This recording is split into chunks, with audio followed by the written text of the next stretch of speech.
Good evening, everybody, and welcome to the Wheeler Centre's In Conversation with myself, Quinn Eades, and the very fabulous Eileen Myles, who'll be out in just a moment. I want to start by acknowledging that we meet tonight on the lands of the Wurundjeri people of the Kulin Nation. I give my respect to elders past, present, and emerging, and I acknowledge that sovereignty was never ceded here. So that's just my little introduction. And I want to introduce now the very wonderful Eileen Myles, who is the author of more than 20 books, most recently I Must Be Living Twice, New and Selected Poems 1975 to 2014, and a reissue of the novel Chelsea Girls, whose many honours include a Guggenheim Fellowship in Non-Fiction and an Andy Warhol Creative Capital Art Writers Grant. Myles teaches at NYU and Naropa University, and tonight we'll be reading from Afterglow. Please join me in welcoming Eileen.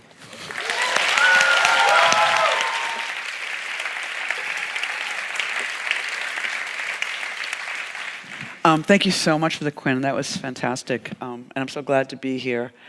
I want to say that Hannah Gadsby says hello from New York. I saw her show a couple of times, and then we met, and she's told me to send her love. So I have done it. I'm going to cheat for a moment and read one poem from a new book that isn't out yet, and then if I have time, I'll read another one at the end. But I just want to get this one poem out as part of the moment that we're living in. It's called Creep. Ugly nightmare, eating too much, dunking your head in water over and over again. Feel bad for your kid, all of them, but most of all us. Bad nights when I was young and drinking, predatory men with swollen heads would buy me drinks and want to fuck me again and again because I was nothing to them and he is our president now. Well, so... Thank you, guys. So I'm just going to read a short but very, very sonorous chapter from, it's called Just Before and Just After. Because I feel it's a dog book, but it's a trippy dog book, and so it rattles through time. I feel like that's all I'm interested in as a writer is mucking with time and making sci-fi out of the present. Here it is. Okay. If I want for a minute to remember how it felt that summer with my dog, I need only do something ridiculous, like go sit in that chair out there, a similar chair like the one I sat in on the floor of the house in San Diego before the seat tour. I remember the perfect balance of all that just before. The heat in the place was constant, not a wall of heat like the Southwest or insidious atmosphere of moist, sticky heat like it used to be in New York. Not even the hopeless, depressing heat of Arlington, Mass. I wasn't even vaguely near the ocean in San Diego, but they have one, and eventually you could feel it, that shimmering blue body. In San Diego, it was hot and you could do something about. And because of the closeness of the ocean, an AC seemed foolish, but I could get a fan, I could get us two. I placed the dark orange sand chair right under the fan, and I placed you down next to me with your aged, thin summer fur, greasy to my touch, but like living furniture under my drooping hand where I could pat you all day long and read. I was reading some paperbacks from the pile I got at the library sale. And while I'm sitting here, let me pass on this small bit of advice to the reader. No one ever wants to hear from anyone at any time, anywhere, that they have just purchased your book at the library sale. It's like saying, hey, I plucked your book out from under the forklift just before it was heading to the dump. To write a book is to dig a hole in eternity. It's like after a play, you don't go backstage and go, hey, what's new? People do this. People who don't understand performing, they act like they're at lunch with their friend, not understanding that the performer is full of wind and is standing there in the aftermath of something. If you find it impossible to imagine this state, then never go anywhere near a performer after a show. Not even the week after the show. The performer stands on an insane place on a cliff, and if you say, "Hi, how are you?" you are pulling the cliff right out from underneath the person. You're punching Harry Houdini in the gut. People really do that, and I'm saying don't. What do I feel for writers? I feel this. I feel in awe for the incredible permanence of the act of writing. Do you think I had any idea what I was about to write today when I sat down? No, I just thought I better do it. And here I am, already past the middle of my life, sitting here humming along on the only road I know. Everything's out there shifting. So maybe the writer should sit still, like this, in her orange sand chair while the dog is dying. This might be when she would do her writing. People say, "Would you like to come here and read your work?" I say no. I have a wind in my heart, and I admit it is often eased not just by the act of writing, but money. Yeah, that too. Because there is also the experience of being seen as a writer, getting chosen, thereby that way getting money. It seems you should obviously always be pleasing somebody with your writing, but who? That, in part, is the problem of the writer. Truly, I live and die like a dog, except for the library. It's what I know. The library is the only true monument to the writer. I think of its bowels warm. So while I'm not against the Kindle, any of the new forms our friend Mr. Bookie is traveling in, I'm definitely opposed to the glowing screens and libraries that want to lead me to their files, their stacks. I like the card. I like the wooden card file, the collection. I like the ancient smell of the library and its pace, its home. I can stay in those files for a while. They are the used bookstore inside the library, and all the handwritten information on the card, black typing, red typing, you could explore. I learned a science fiction writer, Ben Bova, lived in my town. I saw that on a card. Lives on Lake Street. In the card catalog, I could view the entire science fiction category. I could read all of them. I could plunge deep into the sea and burst forth into the heavens feeling like a god, reeling through outer space for eons, then come home. I'd be the same age, but my family would be gone, and it would be sad. My dog reached out. Often Rosie would reach out a paw and place it on my arm. I know. I've written myself away somehow. Yet this is what writing is, a leaving behind. A body sits on a dark orange sand chair in San Diego. If I had money, I would give it to libraries and you and all the dogs. Because you keep protecting me from disintegration and change, which is my inevitable home, ash, dust, and reference. Maybe they are only selling the paperbacks. That's often what libraries do. Unload all the cheap, rotting paper, lousy stock, and probably the library has bought you in hardcover too. I'm feeling the breeze created by the fans. I spent $35 at the book sale in San Diego. I got a trove. Smelling them. I bought the books that reminded me of my attic room in Arlington, not far from Harvard Square. The hot little airless room I shared with my sister. I read books when I was a kid because I could not sleep. My day had been stolen, and I would steal it back now. I may have even been a little tired, but since it was mine to steal, to improve, I would slip in another disc, for instance, one named Sons of the Ocean Deep. You didn't have to go to the moon, you could go to the sea. The catch to nautical sci-fi, though, was that we all know about drowning, and it was always a possibility. The science fictions I read when you were dying were neither sad in a real-world way or godly. It was just something that might happen next. It was close. And you were down there beside me on the floor, you smelling like corn, sweet old dried corn, rotten skin under fur in the heat, and I was turning the mildewed pages of the book. The people in it were walking up roads that used to be highways, old broken down ones now, and there were security systems around the houses, but somehow the bad people from outside got through and killed a little girl escaping, or a man, her father, a brave man died too, and the remaining family would have little faith in their own survival. It was just kind of generally about worse. Everything we knew had broken down after something really horrible happened off stage in the book, and now people just like us were going to try but probably fail. There would be big men, really thick, huge men who changed colors, who had no race at all, but all races, and who would take your soul with their eyes so you couldn't look at them, and then his caress would begin a process that had been happening for eons, like billions of years. One of them, or some, he had been fertilizing women with an immensity maybe like Vince Vaughn, but even huger.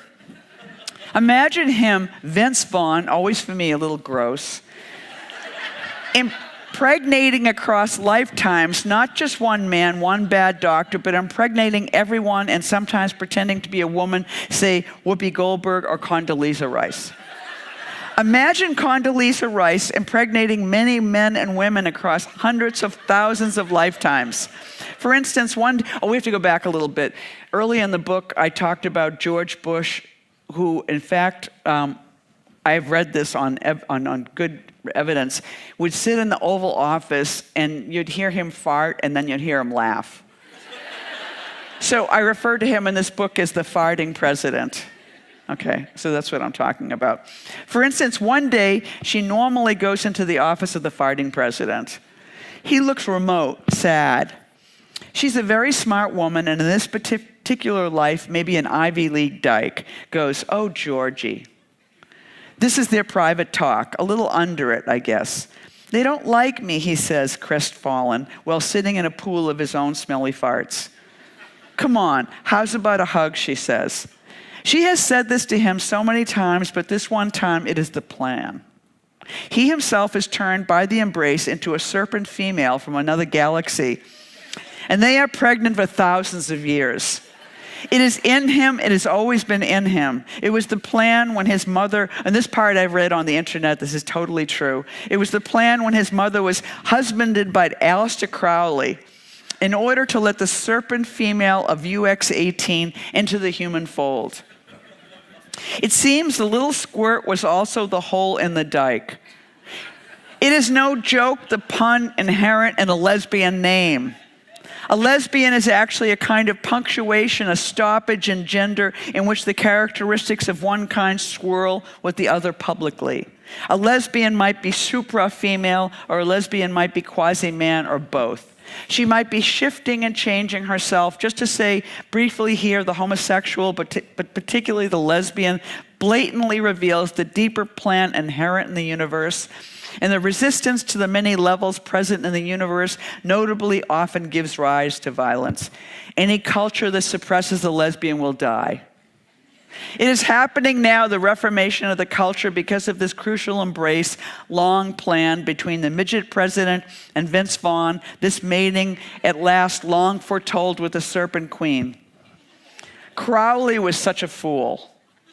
And Pauline Pierce, mother of Barbara Bush, God rest her soul, an ambitious slut who merely wanted to write down her own name large in human history. And such people, well, all people really, don't know things exactly, but they nonetheless do see them sometimes. And when she mated with Crowley, she saw the serpent queen of UX18, a star you can't imagine how far away. We call it 18 if you laid 18 universes next to each other side by side, and that would just be one way.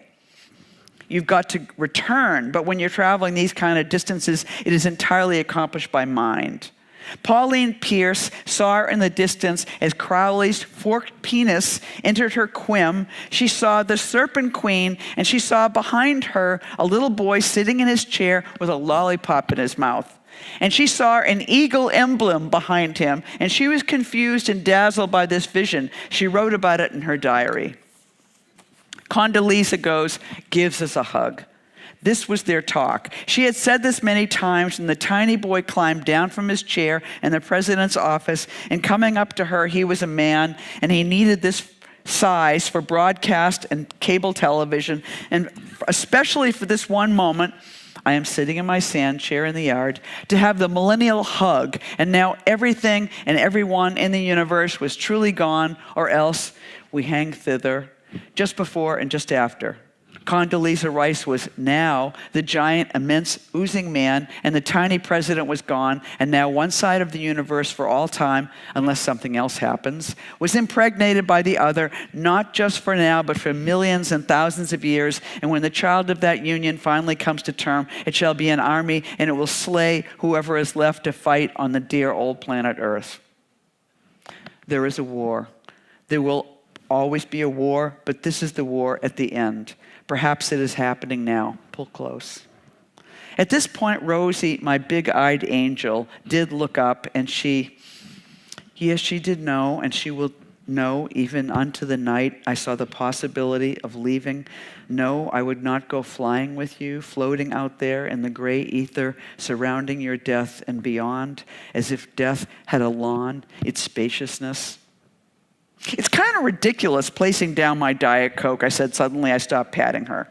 Overhead, the fan kept turning.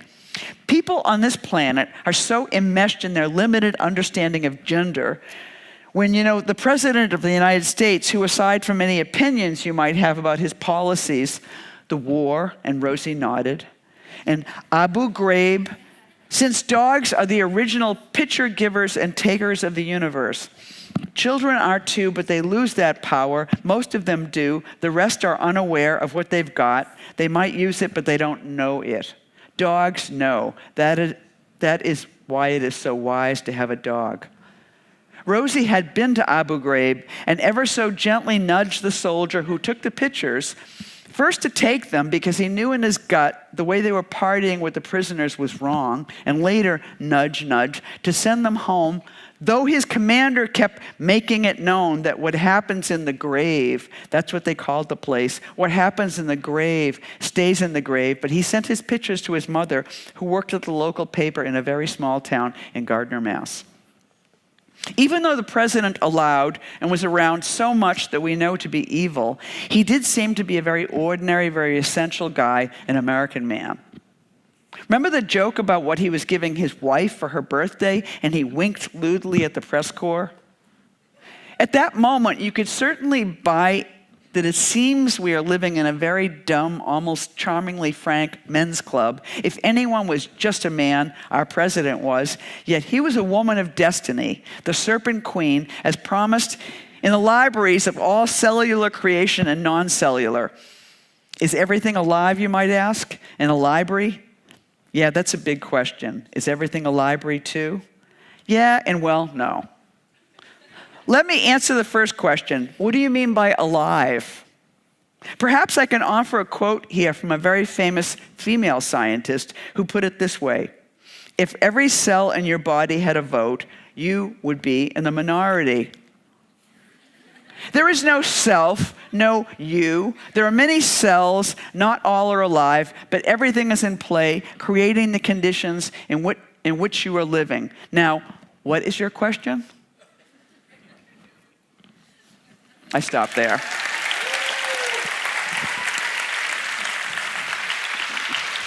Thank you.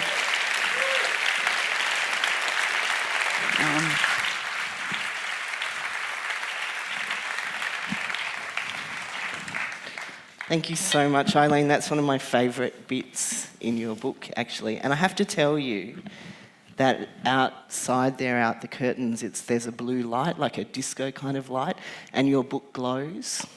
The cover. You knew my book glows. And yeah. my little... It's Afterglow. It's before and Afterglow. Yeah. And my little tabs were all glowing fluorescent in the light. It was a bit cool. Yeah. So we just get to have a chat now. I know, we get to relax. That's so great. Good. Yeah. I wanted to talk, first of all, about your idea of writing as a series of presents. So you have this, I'll just read this little bit. I actually had 3 minutes and 45 seconds left when I was up there. So if we get stuck, I'll read another poem. Yeah, all right, cool. Okay, cool. I'm sure, I'm a poet, I'm sure I could pull something out that's excruciating as well. So the raincoat is yellow and reversible, meaning that I think of writing as a series of presents, and the room of the writing is always new. Just as a camera has the capacity to go forward and back, rewind, project or establish depth, likewise in writing, you have a capacity to address in many ways the same sentence. I was wondering if you could talk a little bit about that and how it connects to, so in this book there are these ideas of like a thickness, and there's foaminess, and there's flatness, and there's this thread, it seems to me, about what is the writer doing and what does writing and time do. And in this bit where you've got writing as a series of presents, I'd just love to hear a bit about that. I know, I was like, what the hell did I mean? It was like, I don't know. I mean, I guess that there are different kinds of time, and we all feel it all the time. And I think we feel it when we're talking. I think it's one of the things that's really hard to quote, teach about writing, is that there's really like a bodily experience of it, it's like the more you write, the more you read, the more you spend time with language, you realize that it has this fabric and this density, and that we go into altered spaces when we both when we read and we write, and yet and almost weirdly, for it to be a real place, those spaces have to have different kinds of like time and language has a fabric and a texture to it. And I think part of it is what's inherent in language. Like, say, the English language has these two things, what the Latinate and the Anglo-Saxon. So it's like one part is singing and one part says fuck. Yeah. And if the language didn't play off those two things all the time, it's sort of like it wouldn't have any musicality to it, you know. So I think that's the material part. And the other part is, you know, and then there's like repetition and all the things we do to kind of make it really fly. And then you kind of get, you say these kind of thick, twisted things. I mean,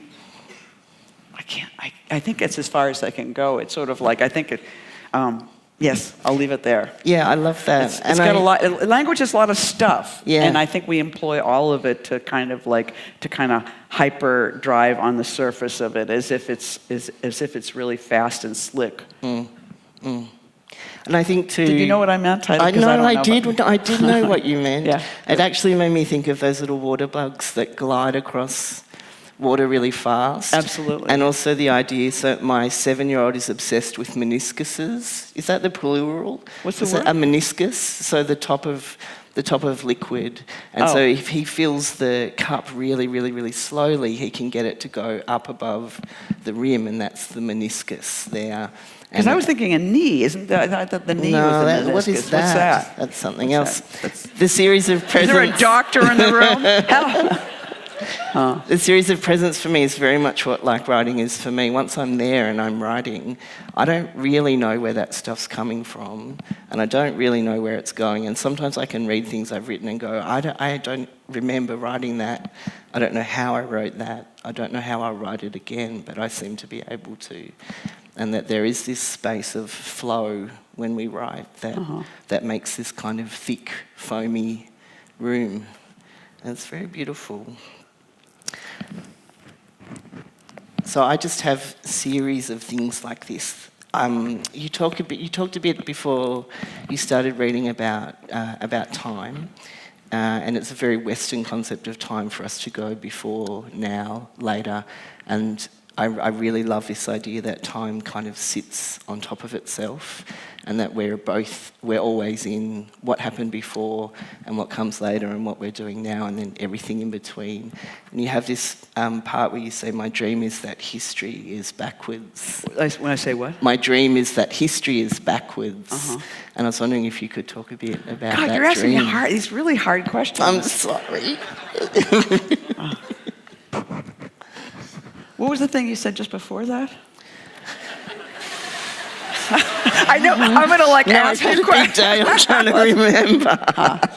About time sitting, the future and the present and the past kind of all interacting with each other. Because the thing I feel like the trick is always to answer the question you want to answer rather than the question you're Totally. asking. Yeah. Totally. Because I think one of I'm a quasi-Buddhist. Like I have zafus every place in my life, and do I sit on them? I mean, that's another question. But I go through streaks where I meditate all the time, and it's always really great, because when I sit all the time, then I start to have some sense of why things happen to some extent. You know what I mean? Like, it's sort of like I'm so much more responsible than I'm willing to acknowledge, and I usually don't notice how things happen. But when I sit, I start to notice the connection in time and so on.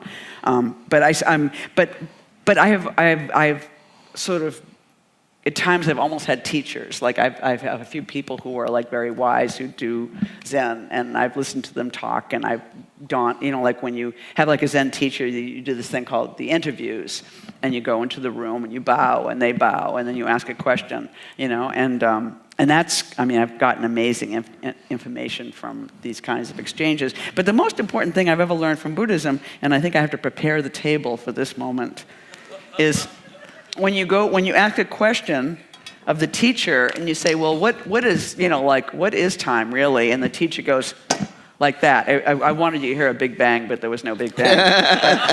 but that's the answer. You're like, what is light? And they go, and if you hear a big loud bang, what it means, it sort of means in a way, shut the fuck up.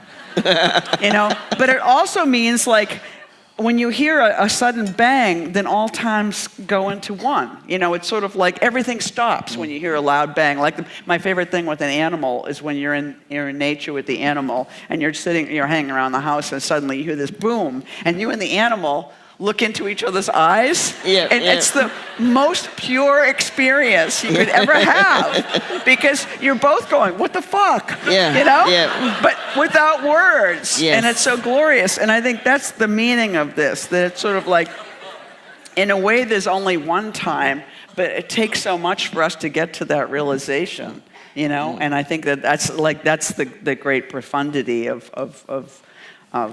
what? That's the great profundity. I'll start. Okay, yep. That it's sort of like there's only now, but we're all kind of like trying to make that all fizzy and complicated, and we're all scared, and we're not afraid to, let go of things. And like even the chapter just before and just after, it's like the real time of the book is when Rosie died. There's only one. The real time of any of our lives. It's so kind of unbelievable that we all die. I'm like 68. It's like truer than ever, But it's sort of I'm like... I'm completely shocked about it almost every day. I'm like, really? Am I really not going to exist? What was that? Yeah. It seems like... And it's a bad idea. It's that incredible thing that the day you die, your friends will still be drinking coffee and having breakfast and getting on trains and masturbating, and everybody will keep doing everything they do. You're dead. How could that be? Yeah. Absolutely. But it's sort of like, so that, like in my book, I was sort of like Rosie dying was the point, and then it was just like, but just before and just after is the whole spread of the book doing its thing all over the place and pretending we have some control over time, which we do not have. I think that's why we write. We're like, it's not true. So you spend 10 years writing some fucking book and it's true. Yeah. Yeah. It's like, yeah. And you talk about that a couple of times in Afterglow about writers actually being ghosts. And which? About writers being ghosts. Yeah. Yeah. So can you talk a bit more about that? Because I feel like Rosie's ghost is very much in this book. Yeah. But we're like the departed. It's sort of like if you're writing, especially, like poems are great because it's not that it's not that it's so it's hard to be a poet, it's easy to write a poem, Yes. But it's excruciating being a poet. It's like my favorite poet in the world said that, because it's like novelists, scorn us because you could write an amazing poem in like 3 minutes. Yeah. But like my most famous, like James Schuyler, who is a poet that I loved and I work with, and he says it's not the writing of the poem part that's hard. It's the rest of the time. It's the living. It's living as a poet. I am so just living as a person. It's like fuck poetry. Yeah. It's like just being a person is hard. But poets get this little seizure of you feel like God for a minute, and you're like, I'll do anything to keep getting that feeling. But novelists, it's not like that. You're like the buried. You're buried alive. You're this shithead. You're like this shithead in their pajamas for years. PhD People students are like how that are too. you? Horrible. Yeah. PhD students, similar. Yeah. So it's not a life. No. It's a death. And people say I always, cab driver says, what do you do? I'm a writer, and I always wanted to be a writer. I was like, you did not want to be a writer. You really have no didn't. fucking idea how awful it is. It's so true. But it's like they think that you go to beautiful places and you sit there, and it's true. And then you sit there, It's sort of like, it doesn't matter that it's a beautiful place. You're just sitting there, It's like... Which is kind of dog-like, and there's a bit in your book where you say some dogs are people and some people are dogs. Yes. And I've just met a dog who is definitely a person. So I've got this new dog called Tiger. He's a stag hound and he's a rescue pup, and he is absolutely a person. And you talk about the dog that you met that you thought was Rosie was your father. Yeah. And then the dog that you met in Ireland was my grandmother. Was your grandmother, Penny? Yeah. I think, yeah. So I love that idea, because there are people who are dogs. Yeah. And there are dogs who are people, and there are dogs who are animals. Yeah. And my current dog, Honey, is a complete animal. Right. It's sort of like you just look into her eyes and you just see nature and nature and nature. Yeah. It's just like last summer, I live in New York and I also live in Marfa, Texas, and so there's ranch land there. And so I was in the middle of a writing project and I was almost done, and I was so close to the deadline, which is when you do really stupid things. I was like, I'm going to finish tomorrow. So I said, I'll take her for a beautiful walk. So we went on this beautiful road called Punto Canyon Road, and we're walking along, and she's tugging, and I'm like, just let her be free, she's an animal. And so I let go of her, and she just runs over to the fence, and there's like ranch land for miles on both sides, runs over to the fence, finds the hole, gets out there on the ranch land, and out there is the cattle. And I've seen this once before. When she sees cattle, she gets really excited, and she starts trying to herd them, basically, you know? And I was like, no.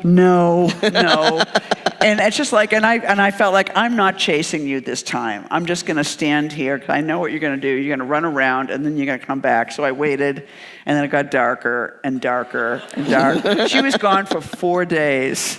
Oh. And I got to know all the ranchers. I met animal control. I met border control. I met so many. I made a beautiful color poster of her, like just looking, you know. And I put it all over town. And then I was just like, I was at the top of the street like 3 days later, and there were the two ladies in their backyard. And I was like, excuse me, I don't want to bother you, and I started to, and they were like, is it Honey? And I was like, oh my God, the whole town knows that she's Honey's famous. And it was like somebody went in a plane flying over ranch land looking, you know. It was like, and finally I got a phone call the day I was driving out of town, and I had a dog sitter coming, so I thought they'll keep looking, you know, and I had to leave and stuff. I get this phone call. She's in the barn with the bulls. Wow. And 2 days out, a rancher reported, who didn't know that she was missing, said, there's a little orange dog herding the bulls. Like, what the fuck? This dog, it's like, she just sees large animals, and she just trembles in awe. Yep. She sees a horse, she stands under the horse, like, you know, like, and it's like, what is this creature? This is a stray from the Bronx. This is a total city dog, and all she wants is to be with big animals. So Honey's not a person. Honey is an animal. An animal. Of the nth degree. Yeah, right. Yeah. Yeah, so my dog Tiger is definitely a person. I think he's a deity. He's a what? He's a deity. I think he's a god. That was so exciting, a deity. This is a special language pool I'm sitting in. Yeah. I was just like, can I say one thing I know about Australia, which is so incredible? It's like, I have a Boston accent, and the only place in the world they can't hear it is here. You can't even, I say car, you're like, she said car. Yeah, I was totally. Like, every place else in the world, they go, you're from Boston. I was like, not in Australia. I was like, I'm off the hook for like a week. I'm so happy for you. Incredible. I think that's fantastic. Because it's something called the non-rhotic R. Yeah. And you guys have it and I have it. Yeah, we don't do it. Yeah, because it's like rustic people from England came here and to Boston. Yeah. And the 17th, 18th century were preserving this ancient accent. That's right. And no R's for us. Yeah. How no are R's, no R's. We don't do it. Yeah. Car, bar. Exactly. The whole lot. Yeah. Yep. Good. But deity, I don't do. Deity. Deity, you like don't do. I feel like Tiger's a deity, and then Obi, so I call them Daddy and Twink, because Tiger's really big and Obi's really little. And Obi's subby and Tiger's the top. And but they both sat with me the whole time I was reading this book. Like That's each time amazing. I opened it, they came and sat with me, and I've they got knew photos. It was a dog book. They knew it was a dog book. Yeah. So I want to hear a bit more about dog books, because you say there are quite a few dog books. There are in the some world. very good ones. Can you tell us about some dog books that you like? My favorite dog book that I've read recently is Andre Alexis's 15 Dogs. Anybody know this book? Yeah. One person. One person. This book, This book is This book has sold like 100,000 copies. Wow. He's a Canadian. And it's an amazing story. It's like Apollo and Mercury, I think, are like two guys, maybe gay men. They're in a bar, and they're just talking about how horrible human beings are. You know, like we are just worthless. It was like, what is it about human beings? They do it wrong, they get it wrong, it's always wrong. And they were like, is it the brains or is it the bodies? What's the problem? And so one of them said, let's make a bet. And so there was like a big vet's office across the street from the bar. So as gods, they just walked through the walls of the vet's office. And then there's like 15 dogs in all these cages. And they were like, what if we give these 15 dogs human intelligence? And then we follow them to the ends of their lives and see if any of them die happy. And that's the book. That sounds amazing. It's so good. Do they die happy? Some do. Maybe one does. I don't know. I won't. Yeah. I don't want to ruin. But I wept at this book. First of all, he's such a good writer, and it's an incredibly elegant, doggish, beautiful book. Yeah. Fantastic. Coach House published it. Coach House. Do you have any other dog books that you just love? Unfortunately, I keep saying they're all guy books, unfortunately. I can't think of another. There's got to be another female. I mean, like Flush, okay. Flush, not bad. But Heart of a Dog by Bulgakov is incredible. You know? Right. I mean, he's one of my favorite writers. He's sort of like a great Russian writer who all sorts of horrible things happened to, and yet he wrote Master and Marguerite, which is not a dog book, but a cat book. Yeah. Now, speaking of dogs and cats, have you seen Wes Anderson's new movie, Isle of Dogs? I haven't. Yet? Is it good? I really wanted to talk to you about that. Oh, I'm so sorry. About that movie. It's amazing. It's absolutely amazing. And there are, so all the dogs get expelled onto this trash island and have a whole community there. I think you would love it. Has anyone, let's see if we've got one person who's seen Isle of Dogs. Yeah, Isle of Dogs is incredible. Just plugging Isle of Dogs for no reason, but the animation's really beautiful. And there's this moment, so there's this young boy in it, he's called the Tiny Pilot, and he's had this terrible kind of life, and he gets given this dog, and he's in trauma, and he's in the hospital, and the dog comes and looks him straight in the eye, and it's the first time he's spoken since this terrible accident where his parents have died, and he speaks and weeps, and the dog just looks at him, and you hear the dog saying, I hear you, I hear you, I hear you. And it's such a beautiful moment that describes what dogs do when they're with us when we're in pain, where they come and they put their paws on us and they lay their heads on us and they hear us, they hear that pain. Oh, cool. You're making me want to, that thing where for some reason you hear about something and you're like, I know I should want to see this, but I don't want to see it. And then I think it's great because usually the things I'm so excited about seeing that, I see it and I'm like, so this is probably going to be an amazing experience. Okay. Yeah. So are you seeing it or not? I go through life cringing and then opening up like a little sea creature. So, yeah. So I will see it. I wanted to read my very favourite bit of your book. And it's just a little bit. Florida Project I didn't want to see. And what a great movie. What's the I have never Florida seen that Project? movie. No. By Sean Baker. It's amazing. Is everyone writing down the book and film recommendations from this? Because he also did, was it Tangerine, the other one? Incredible. Masterpiece. Yeah. He's so good. What about The Lobster? Have you seen The Lobster? I love that movie. Oh, that is That was a great movie. Yeah. That is a wow. Yeah. Yeah. What animal would you be? And he picks a lobster. I love that. Yeah. So good. What animal would you pick? I thought about this a lot when I was watching that movie. I wanted to pick a Galapagos turtle, Galapagos tortoise, so I could just live for a really long time. Oh, that's so smart. Lay lots of eggs and swim in the ocean and stuff. What would you be? I didn't get specific, but fish. Yeah. Yeah. Yeah. I thought that must be incredible. Totally. Right? Absolutely. Yeah. I'm going for the water. Okay, we're there. Good. That's so good. Okay. Good. Yeah. So speaking of water, this is my favourite bit of your book, which I'd like to read out. To be a deep and constant well of sadness is a very real thing, but it does not mean that you should go either right or left. It just means you are a well. you need to go on, and especially now you need to go fast because you want to cover some land in the time you've got left. And I wanted to thank you for writing that, because I am a well right at this moment, and I have been for about 7 weeks.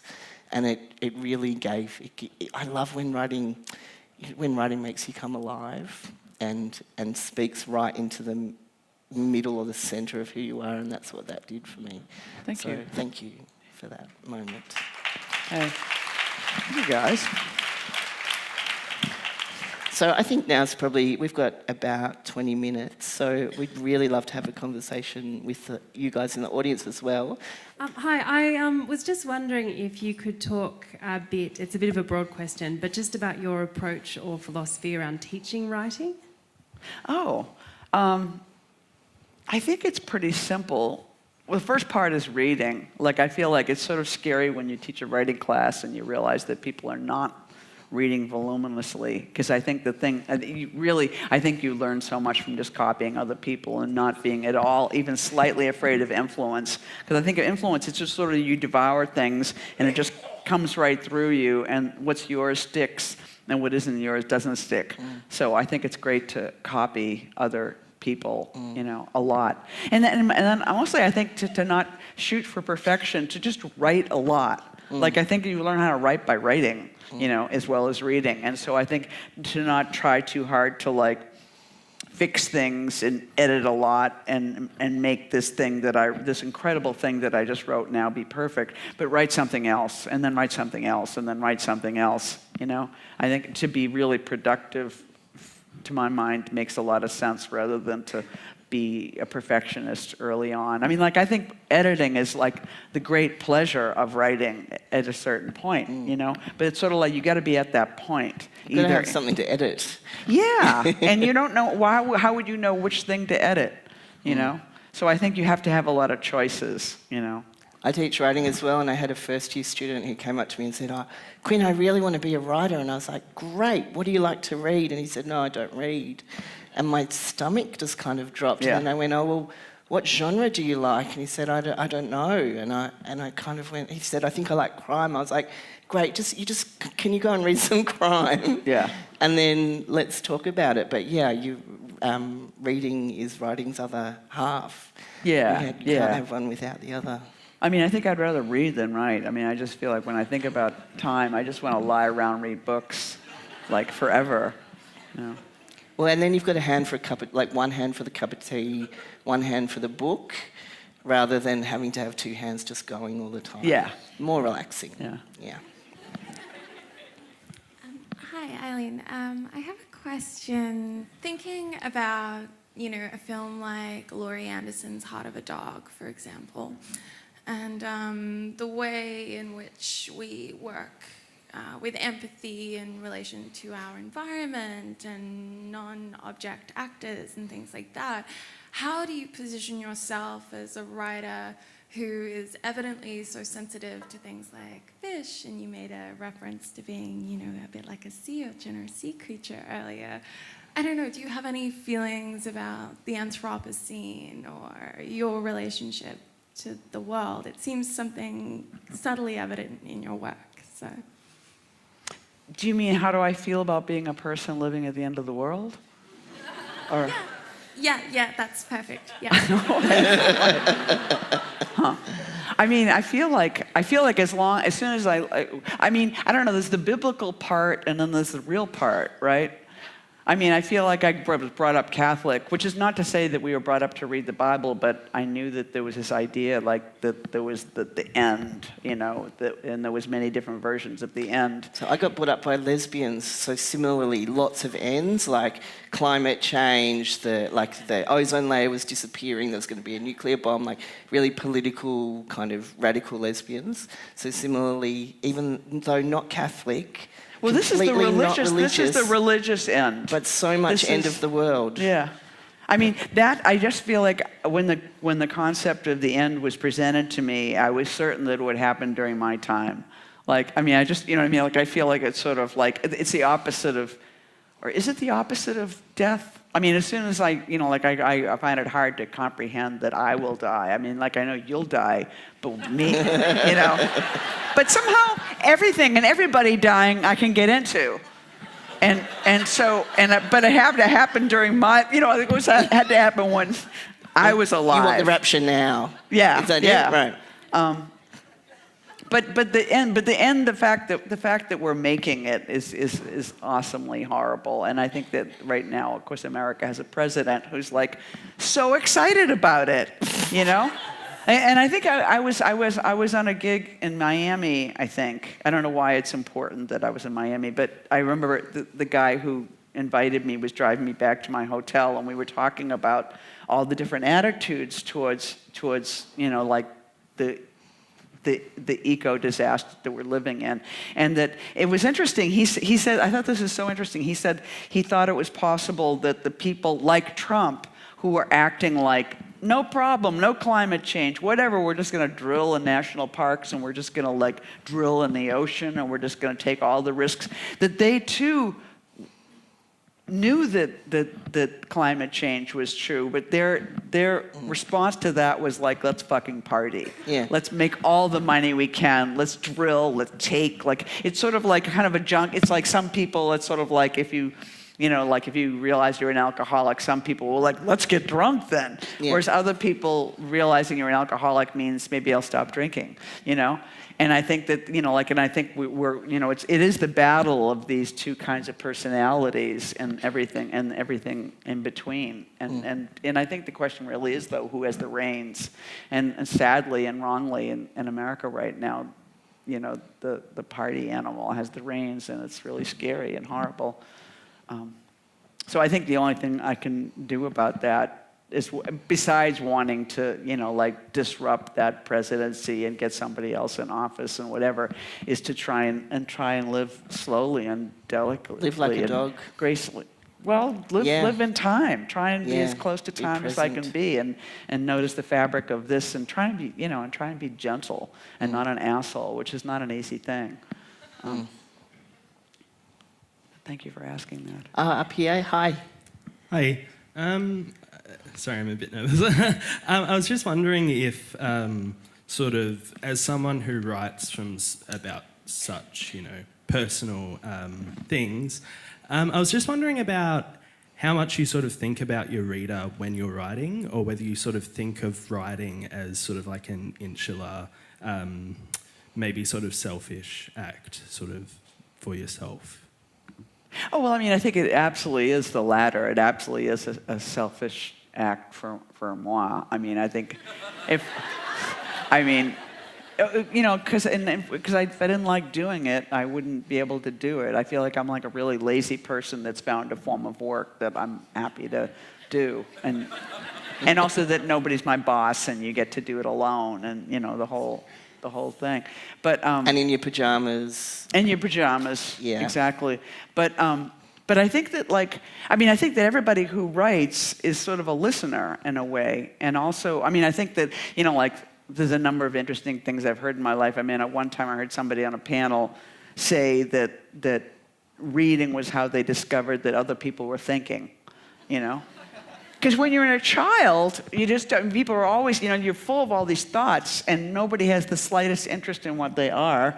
All they ever want to do is move your little body from here to there and make you shut up, and you're like try and say, well, who put that idea in your head, And you're just kind of like endlessly disciplined as like an empty shell, and it's sort of like, and so I thought, it's sort of like reading was the place where I thought, oh, this must come from someplace. This must be somebody's thoughts, and to start to realize that a world of thought was where I wanted to live. But where was I was going someplace distinctly. So I think that I think a writer seems to me is a person who has many thoughts and many voices and is listening to all of that, and whether that is God or craziness or continued conversations, like the things that you wish you said. There's a lot of like, oh my God, the life that I should be leading, and that whole dialogue and that whole discourse going on inside of myself. So I feel like, and sometimes it's like there are people that I'm in love with, or people have crushes on, or people I want to impress, and I'm talking to them like wildly inside of my head. And I think writing is an extension of that, you know?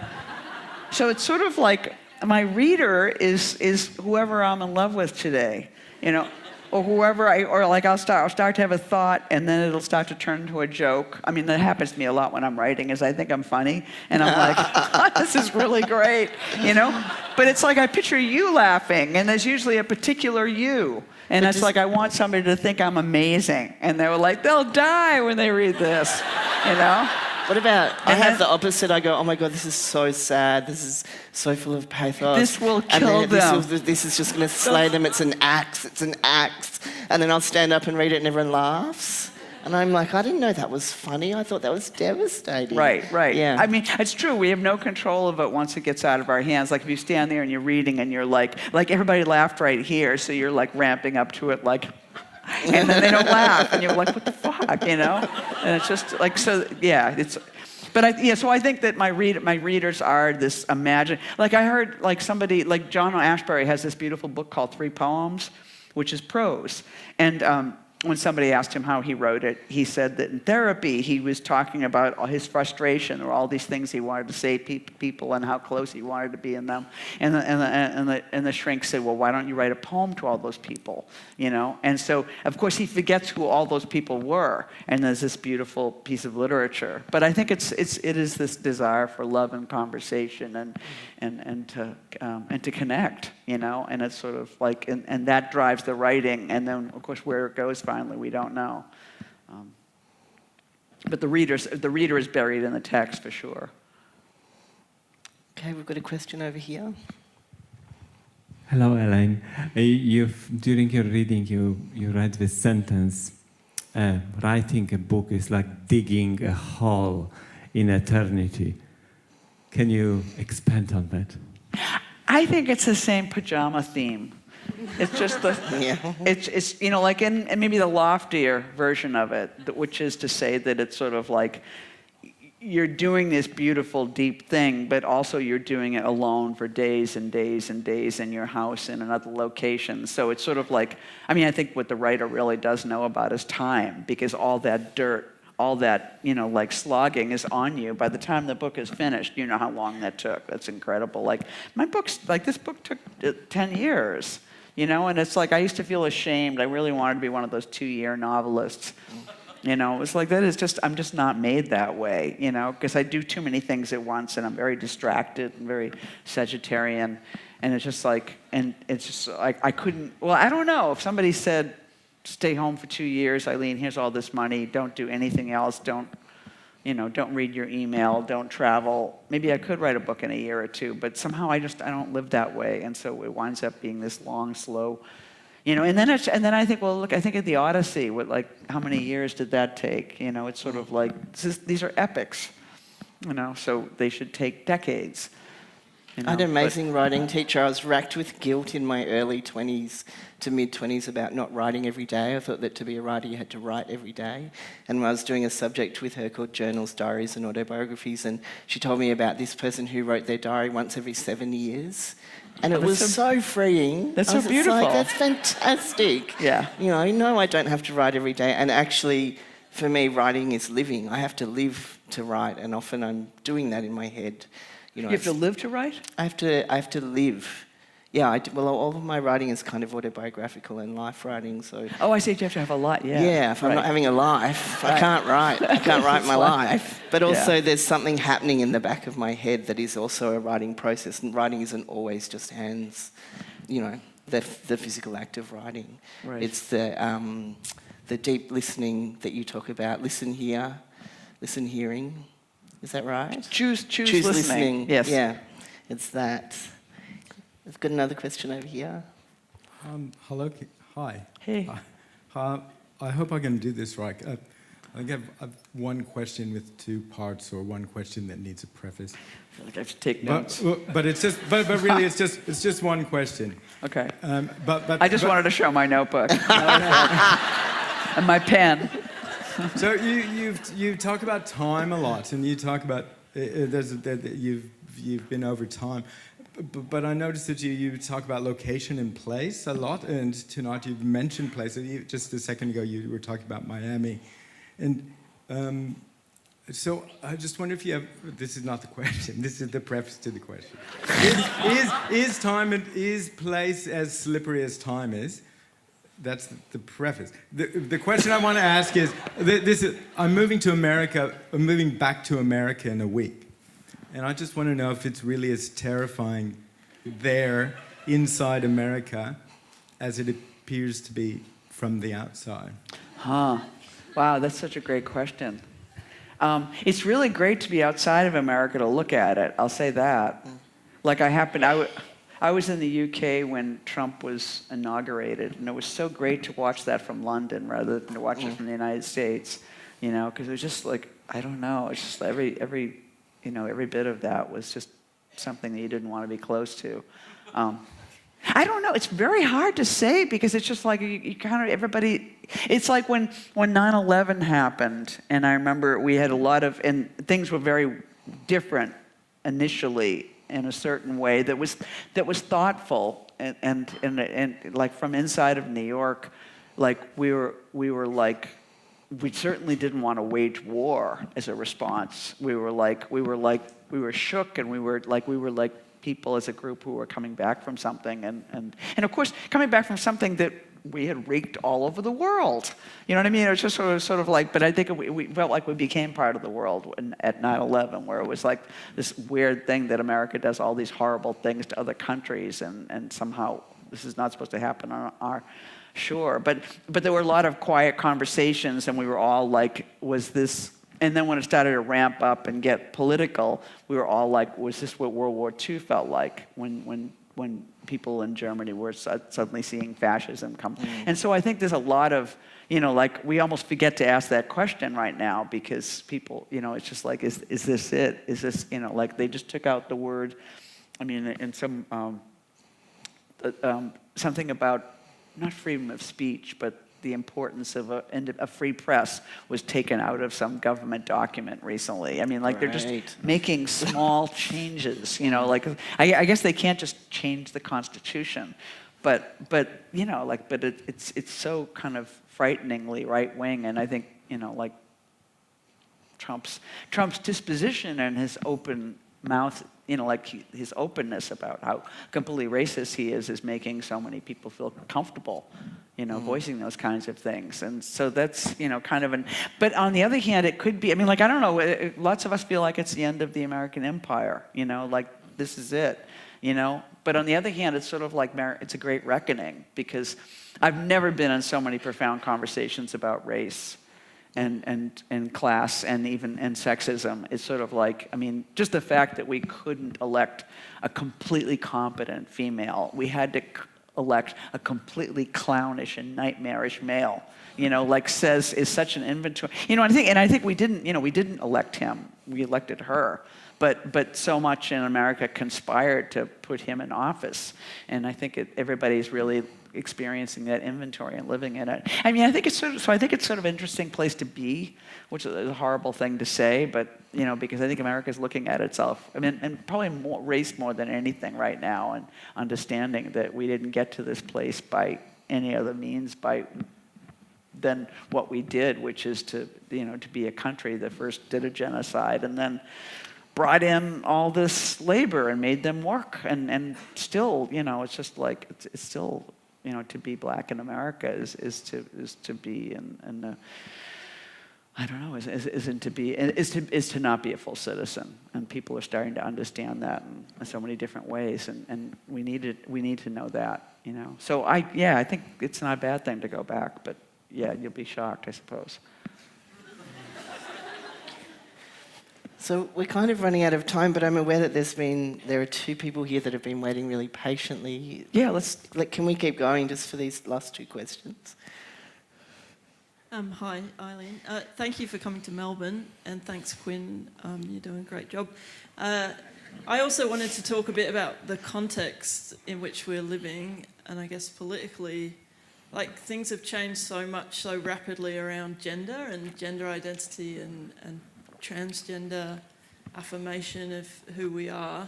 And I guess for me, I'm kind of interested in where you see us now in this current moment in terms of, I don't know, like freedom and gender and stuff like that, because we're also experiencing a backlash at the same time. And so I guess in your lifetime, in your, what did you say, 68? 68 years of experience, do you feel freer now than ever or less free? I think I feel free. I feel freer. I feel more compelled to open my mouth in great and small ways. And it might be a dinner. You know what I mean? I feel like I need to put my politics where I live in a way that I'd never felt before. And part of me might be that it's just like, I don't know what part of my living has brought me to this place. But I think because it's a public conversation and then there's a personal one. And it's just like I can't, and that Martin Luther King, like, if not, if not now, when? It's sort of like, this seems like the time to step up and to being courageous might just be, it's like being courageous with the cab driver, being courageous with the guy at dinner, being courageous with, I feel like it's to be as present as possible with being queer and female and even white, to acknowledge that it's sort of like I don't get off the hook, like I can feel powerless or be from a working class background and feel all these things, but it's sort of like I benefit from slavery in America, and it's just like that's just a fact, and I have to stand up for myself too. I don't know who's the other person who. Just behind you there. Thank you for asking that. I was just going to ask what it means to you to be a dyke and to express that in your work, and has that changed over time? Yeah. It's like, I feel like dyke feels nestled within other kind of more complicated. I feel like as trans issues have come up, I think all of us, or many of us who are dykes, think, well, am I a dyke or am I trans? And I think I've heard somebody recently say that possibly trans is the kind of like the real center of all the gender issues. It's sort of like, is anybody really in a still place here, just being man or woman, and is not in a trans place at the beginning of it all, and that seems really interesting to me. To embrace that and to what extent. I think I started to think about myself as being trans in the 80s, and I had conversations. I went to every butch that I knew and said, "Do you think of yourself as a now I can't even say it, as a man in a female body?" And every single woman I talked to who was a masculine dyke was like, "Yes." I was like, everybody felt trans. It seemed so common. I didn't go to the femmes and ask them if they felt like they were females in female bodies or what. But I think, so I think it's sort of like for there to be a discourse that like makes everybody think about that. And I think, like the bathroom issue is so interesting in terms of women in the world, because you think about the Middle Ages when there were, witch burnings, and it was like, I feel like I had this conversation today, and so I may be repeating myself if you listen to the radio. I don't even know who I said this but it's sort of like, a few years ago you would hear about like towns in Eastern Europe where they killed every single man of military age, everybody who was, but in the Middle Ages, they talked about killing every woman in town except for one, and any woman who went outside would be shot, and there was suddenly a way in which women just didn't go outside unaccompanied, and whole parts of the world are still that way, and I feel like the whole bathroom issue is still that. It's sort of like there's a way in which it's like having separate bathrooms in the world suggests that women aren't safe in the world. Nobody's worrying about, trans men coming into the men's room. It's all about these like crazy... Except for the trans men. I'm always terrified going into the men's room. Yeah. Yeah. That's a whole, yeah. But it still is about protecting women, and that suggests that women aren't supposed to be outside on some radical... I mean, like, that's what's really wrong with this bathroom issue, to me, is we're still completely making the world be an unsafe place for women. So I think just so many things have opened up, for me, and what does it mean? But I still like, I kind of, even lesbian, it's sort of like, I feel like I don't like to let go of anything. It's like if I could keep all the shirts I ever owned and just go back and, and I feel that way about poems, like if I can, there's no style that I ever wrote in that I wouldn't like to still write in again. And I feel like, so it's sort of like I haven't dismissed the word lesbian. I feel like I'm a lesbian, but I also feel like I like being a lesbian they, and experiencing myself as a trans person, and I'm female, too. It's just like to have a really kind of streaming sense of gender identity seems like what I would like. It sounds like a thick gender identity. A wish? A thick gender identity. Yeah, accent trouble there. That was Theek. I was like, I was thick. I get it. Yeah. So we've gone a bit over time, and thank you very much. Can I thank you right now? You're really great. I really appreciate it. Thank you. Yeah.